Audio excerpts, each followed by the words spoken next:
The Mallah of Marrakesh, formerly known as Hayy al-Salam, is the Jewish quarter of the city of Marrakesh. Said bin Muhammad fears it might be the last time he sees and closes the door of his shop. The shop owner spent more than 40 years in this tiny shopping street at the heart of the old Medina. Now it's time to leave, as this area has become unsafe after the earthquake. I'm sad to evacuate and leave my shop because it's not safe to stay here. The roof could cave in at any time. The earthquake damaged many shops. I will always remember this place. This is life. It's full of happy and sad events. Khalid bin Bubakar expressed his profound sadness to see this highly animated business area become a ghost street. This street is part of the rich history of Marrakesh. Everyone has good memories in this street.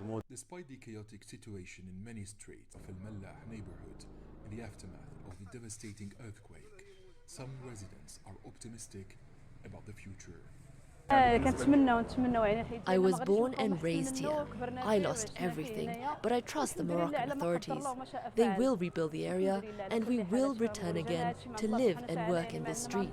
We are lucky because we're alive. Moroccan civil society organizations are working hand in hand with the authorities to ensure a safe evacuation of all residents. Hundreds of families live in this affected part of Marrakesh. The Moroccan state and the associations are providing food and shelter after the evacuation. We cannot leave people in dangerous zones. They will be transferred to safer areas. Safety is our top priority. Morocco now faces the daunting task of disposing of hundreds of tons of rubble.